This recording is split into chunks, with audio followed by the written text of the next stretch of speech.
देखिए, सफलता एक दिन में नहीं लेकिन एक दिन ज़रूर मिलती है, समझे कि नहीं।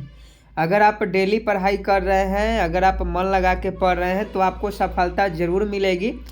और आज का जो क्लास हम लोग का होने वाला है, साइंस का महत्वपूर्ण क्लास होने वाला है, क्योंकि आप सभी जानते हैं कि कभी हम लोग जीके के क्लास करते हैं और कभी जीएस का। तो दोनों मिलाकर चलना है, क्योंकि दोनों से क्वेश्चन आपके एग्जाम में देखने को मिलेंगे। और आज का क्वेश्चन बहुत ज़्यादा इम्पोर्टेंट है। देखिए, पहला क्वेश्चन ही किसी ना किसी एग्जाम में पूछा गया है। पहला क्वेश्चन आपके एग्जाम में पूछा गया था, प्रीवियस ईयर क्वेश्चन उठा के देख लीजिए, उसमें आपको देखने को मिल जाएगा। आज का पहला क्वेश्चन आपके मोबाइल स्क्रीन पर कि पारसेक किसका इकाई है। फटाफट एक का सही सही जवाब बताइएगा। आई am waiting for your answer. Parsec किसका इकाई है। और देखिए, जो लोग बिहार डीएलएड इंट्रेंस एग्जाम की तैयारी कर रहे हैं, वो लोग को 27 फरवरी तक फॉर्म फिलअप करने का मौका है। अगर अभी तक आप बिहार डीएलएड का फॉर्म फिलअप नहीं किए हैं तो आप 27 फरवरी तक आप कर सकते हैं।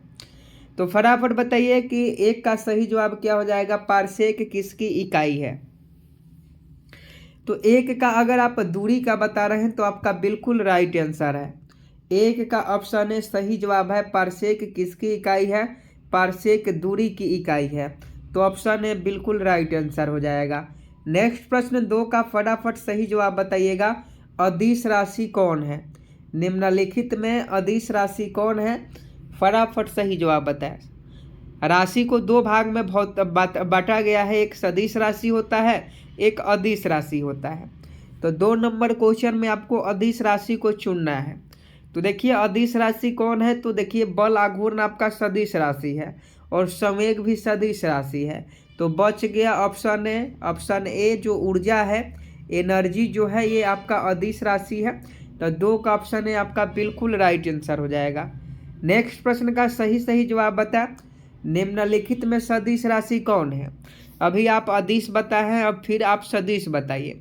अदिश सदिश से क्वेश्चन पूछा जाता है, क्योंकि फिजिक्स का बहुत ही महत्वपूर्ण टॉपिक है और इससे क्वेश्चन पूछा ही जाता है आपके एग्जाम में। तो आपको याद रखना होगा कि निम्नलिखित में सदिश राशि कौन है।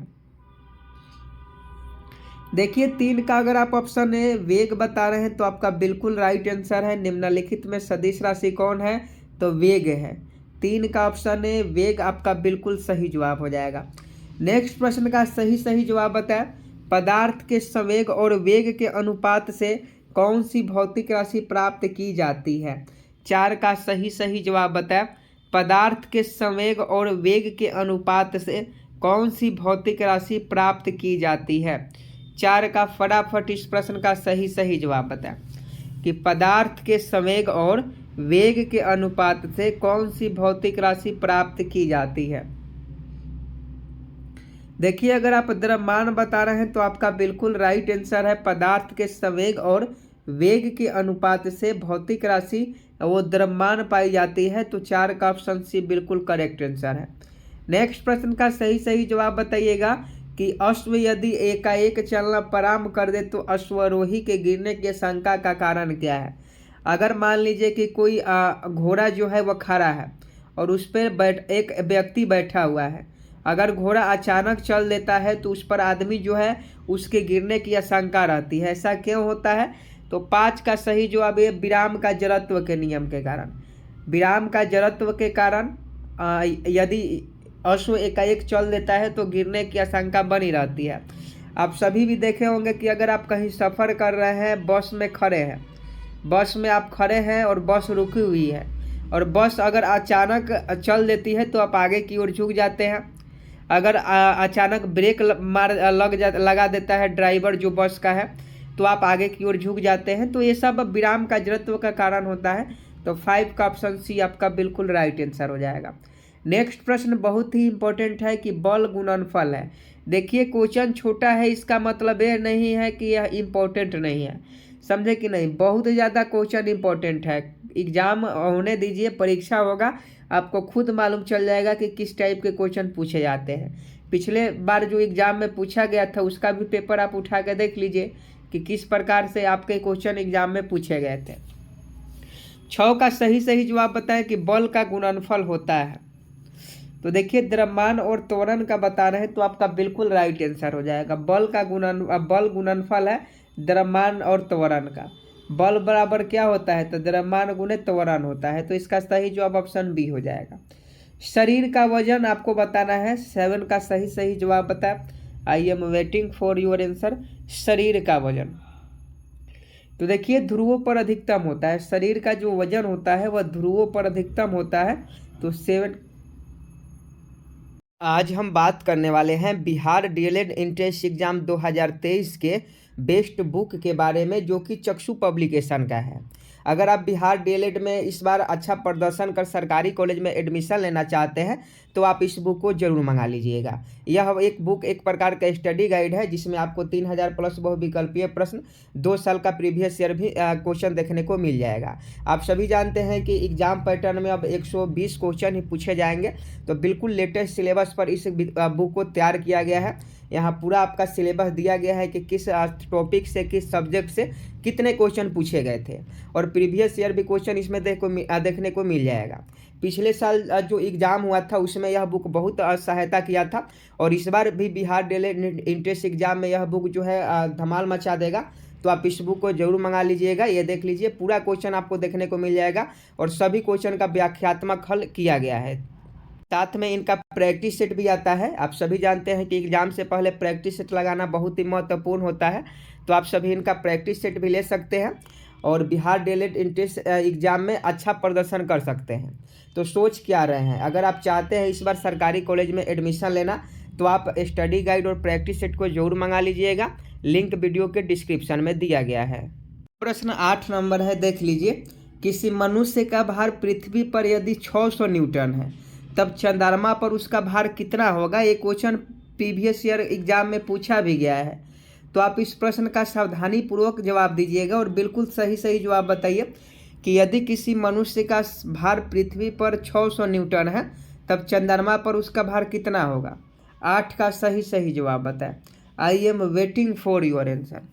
देखिए 8 का अगर आप ऑप्शन डी 100 न्यूटन बता रहे हैं तो आपका बिल्कुल सही जवाब हो जाएगा। यदि किसी मनुष्य का भार पृथ्वी पर 600 न्यूटन है तो उसका चंद्रमा पर जो भार होगा 100 न्यूटन होगा। तो इसका सही जवाब ऑप्शन डी हो जाएगा। नेक्स्ट प्रश्न भी थोड़ा सा सोच समझ कर इसका सही जवाब दीजिएगा कि एक अंतरिक्ष यात्री पृथ्वी तल की तुलना में चंद्र तल पर अधिक ऊंची छलांग लगा सकता है, क्योंकि आपको बताना है कि एक अंतरिक्ष यात्री पृथ्वी तल की तुलना में चंद्र तल पर अधिक ऊंची छलांग लगा सकता है, क्योंकि तो 9 का सही जवाब बता। तो इसका सही जवाब ऑप्शन सी हो जाएगा। चंद्र तल पर गुरुत्वाकर्षण बल पृथ्वी तल की तुलना में कम है। आपको मालूम होगा कि चंद्र तल पर गुरुत्वाकर्षण बल पृथ्वी तल की तुलना में कम है, इसी कारण से एक अंतरिक्ष यात्री पृथ्वी तल की तुलना में चंद्र तल पर अधिक ऊंची छलांग लगा सकता है। तो 9 का ऑप्शन सी सही जवाब हो जाएगा। नेक्स्ट प्रश्न का सही जवाब बताएं 10 नंबर कि जड़त्व आघूर्ण व कोणीय त्वरण का गुणनफल होता है। 10 का सही जवाब बताएं। 2 ही ऑप्शन है आपके मोबाइल स्क्रीन पर, 50-50 का सवाल है। देखते हैं कितने बच्चे इस प्रश्न का सही जवाब बताते हैं कि जड़त्व आघूर्ण व कोणीय त्वरण का गुणनफल होता है। तो 10 का अगर आप ऑप्शन बी टॉर्क बता रहे हैं तो आपका बिल्कुल राइट आंसर है। जड़त्व आघूर्ण व कोणीय त्वरण का गुणनफल जो होता है वो टॉर्क होता है। तो ऑप्शन बी 10 का बिल्कुल राइट आंसर हो जाएगा। नेक्स्ट प्रश्न का सही जवाब बता। समुद्र में प्लवन करते आइसबर्ग का कितना भाग समुद्र की सतह से ऊपर रहता है। 11 का सही जवाब बताइएगा। आई am waiting for your answer कि समुद्र में प्लवन करते समय आइसबर्ग का कितना भाग समुद्र की सतह से ऊपर रहता है। 11 का सही जवाब बता। देखिए अगर 1/10 आप बता रहे हैं तो आपका बिल्कुल राइट आंसर है। समुद्र में प्लवन करते आइसबर्ग का 1/10 भाग जो है समुद्र की सतह से ऊपर रहता है।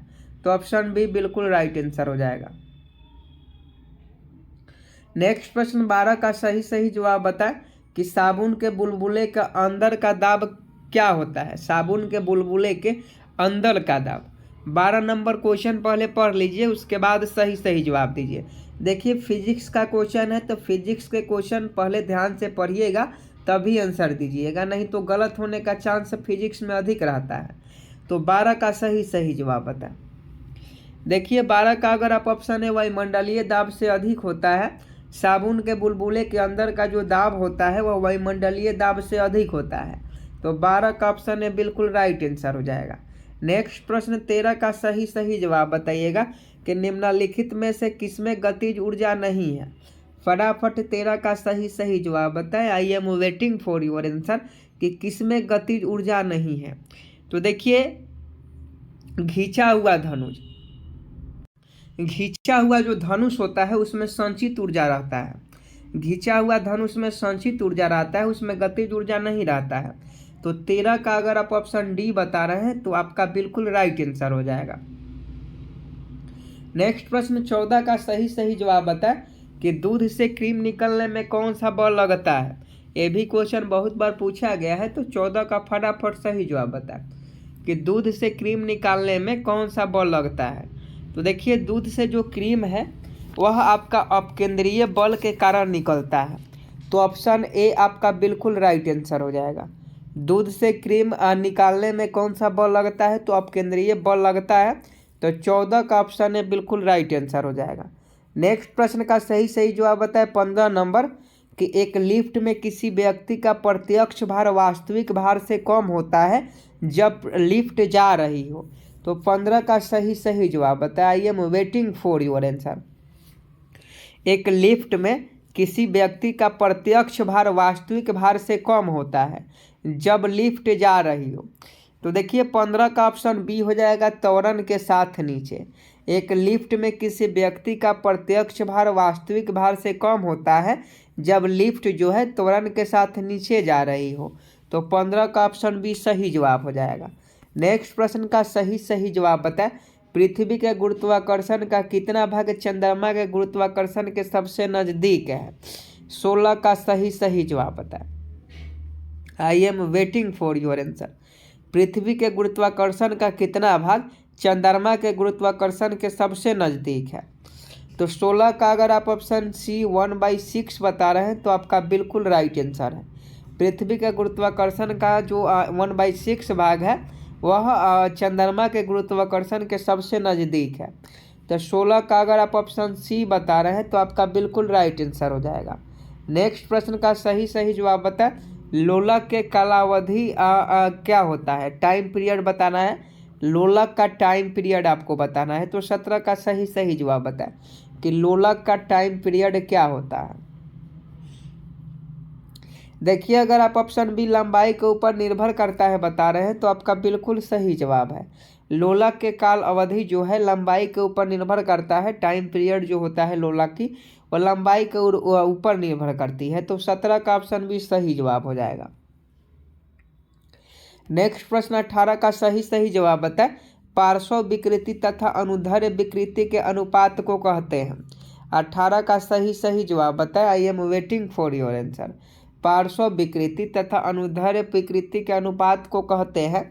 तो 18 का अगर आप ऑप्शन है पोआसो अनुपात बता रहे हैं, पोआसो अनुपात, तो आपका बिल्कुल सही जवाब है। नेक्स्ट प्रश्न का सही जवाब बताएं कि तेल दीप की बत्ती में तेल डैश के कारण ऊपर उठता है। आप लालटेन उदाहरण में लालटेन ले लीजिए कि लालटेन में जो होता है तेल नीचे रहता है लेकिन रोशनी ऊपर देता है, समझे कि नहीं। तो तेल तो नीचे रहता है तो फिर यह जाता कैसे है ऊपर। तो ये जो है केशिका क्रिया के केशिकत्व की क्रिया के दौरान केशिकत्व की क्रिया के कारण जो है तेल दीप की बत्ती में तेल के जो है ऊपर उठता है।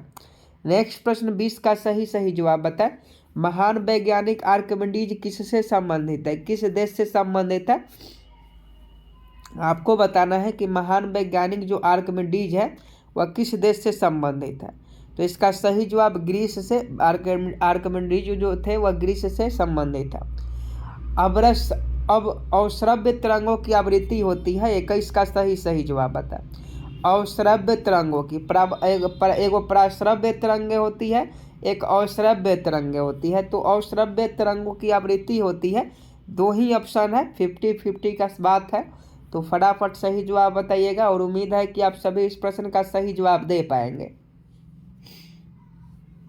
तो देखिए 20 हर्ट्ज से कम अवश्रव्य तरंगों की आवृत्ति 20 हर्ट्ज से कम होती है और प्रसव्य तरंगों की आवृत्ति 20 हर्ट्ज से अधिक होती है। तो ऑप्शन ए 21 का बिल्कुल सही जवाब हो जाएगा। देखिए अभी तक आप इस वीडियो को लाइक नहीं किए हैं तो आप वीडियो को लाइक कर दें। और आप अगर बिहार डीएलएड एंट्रेंस एग्जाम की तैयारी कर रहे हैं या बिहार पुलिस, बिहार मद्य निषेध की तैयारी कर रहे हैं तो आप डेली हमारे साथ 10 बजे लाइव क्लास से जरूर जुड़ जाइएगा। नेक्स्ट प्रश्न का सही जवाब बताएं। श्रव्य परिसर में ध्वनि तरंगों की आवृत्ति क्या होती है? 22 का सही जवाब बताएं कि श्रव्य परिसर में ध्वनि तरंगों की आवृत्ति क्या होती है। तो 22 का अगर आप ऑप्शन है 20 हर्ट्ज से 20,000 हर्ट्ज बता रहे हैं तो आपका बिल्कुल सही जवाब है। श्रव्य परिसर में ध्वनि तरंगों की आवृत्ति जो होती है 20 हर्ट्ज से 20,000 हर्ट्ज के बीच होती है। तो ऑप्शन ए बिल्कुल राइट आंसर हो जाएगा। नेक्स्ट प्रश्न का सही जवाब बताएं। सोनार अधिकांशतः प्रयोग में लाया जाता है। तो देखिए सोनार का जो प्रयोग होता है वह अधिकांशतः नौ संचालकों के द्वारा लाया जाता है। तो ऑप्शन डी इस प्रश्न का बिल्कुल सही जवाब हो जाएगा। नेक्स्ट प्रश्न का सही जवाब बताएं कि किसी ध्वनि स्रोत की आवृत्ति में होने वाली उतराव चढ़ाव को क्या कहते हैं? तो उसे हम लोग उसे हम लोग डॉपलर प्रभाव के नाम से जानते हैं। किसी ध्वनि स्रोत की आवृत्ति में होने वाले उतराव चढ़ाव को डॉपलर प्रभाव कहा जाता है। नेक्स्ट प्रश्न का सही जवाब बताएं। आणविक संघटन के द्वारा ऊष्मा का संप्रेषण क्या कहलाता है? आणविक संघटन के द्वारा ऊष्मा का संप्रेषण क्या कहलाता है? तो उसे हम लोग संवहन कहते हैं। तो संवहन आपका बिल्कुल राइट आंसर हो जाएगा। नेक्स्ट प्रश्न का सही जवाब बताएं। निम्नलिखित द्रव्यों में कौन सा ऊष्मा का बहुत अच्छा चालक है? तो देखिए ये पारा जो होता है वह ऊष्मा का अधिक चालक होता है। तो ऑप्शन ए बिल्कुल राइट आंसर हो जाएगा। नेक्स्ट प्रश्न का सही जवाब बताएं। किसी द्रव का उसके क्वथनांक से पूर्व उसके वाष्प में बदलने की प्रक्रिया को क्या कहते हैं? किसी द्रव का उसके क्वथनांक से पूर्व उसके वाष्प में बदलने की क्रिया को क्या कहते हैं? तो उस क्रिया को वाष्पीकरण के नाम से जाना जाता है। तो वाष्पीकरण आपका बिल्कुल सही जवाब हो जाएगा। नेक्स्ट प्रश्न 28 का सही जवाब बताएं। पहाड़ों पर पानी निम्नलिखित तापमान पर उबलने लगता है। तो देखिए जो पहाड़ी इलाके में जो लोग रहते हैं, जो पहाड़ों पर लोग निवास करते हैं, वहाँ पानी कब उबलता है? तो वहाँ पानी जो है 100 डिग्री सेल्सियस से कम पर ही 100 डिग्री सेल्सियस से कम पर ही वहाँ पानी उबलने लगता है। नेक्स्ट प्रश्न का सही जवाब बताएं कि भाप से अधिक हाथ जलता है अपेक्षाकृत उबलते जल से, क्योंकि? तो ये क्वेश्चन तो आपको कल भी करवाए थे। तो इसका सही जवाब भाप में जो होती है वह गुप्त ऊष्मा रहती है, इसी कारण से हाथ अधिक जलता है। नेक्स्ट प्रश्न 30 का सही जवाब बताएं। किस गुणधर्म के कारण पानी से भरे बर्तन में डुबाई गई छड़ी मुड़ी हुई प्रतीत होती है? बहुत ज़्यादा इंपॉर्टेंट है। तो 30 का ऑप्शन सी अपवर्तन हो जाएगा। अपवर्तन हो जाएगा। अपवर्तन के कारण पानी से भरे बर्तन में डुबाई गई छड़ी मुड़ी हुई प्रतीत होती है। नेक्स्ट प्रश्न 31 का सही जवाब बताएं। पूर्ण आंतरिक परिवर्तन होता है जब प्रकाश जाता है। तो देखिए पूर्ण आंतरिक परिवर्तन जब प्रकाश वायु से कांच में जाता है तब होता है। तो 31 का ऑप्शन डी सही हो जाएगा। तो आज के लिए इतना ही। फिजिक्स के क्वेश्चन सभी क्वेश्चन बहुत ही इंपॉर्टेंट थे और उम्मीद है आप चैनल को सब्सक्राइब कर लिए होंगे, बेल आइकन को भी प्रेस कर लिए होंगे। बहुत सारे बच्चे हैं जो वीडियो तो देखते हैं लेकिन वीडियो को लाइक नहीं करते हैं, तो ये गलत बात है। आप सभी वीडियो को लाइक करें। मिलते हैं कल 10 बजे, तब तक के लिए जय हिंद जय भारत।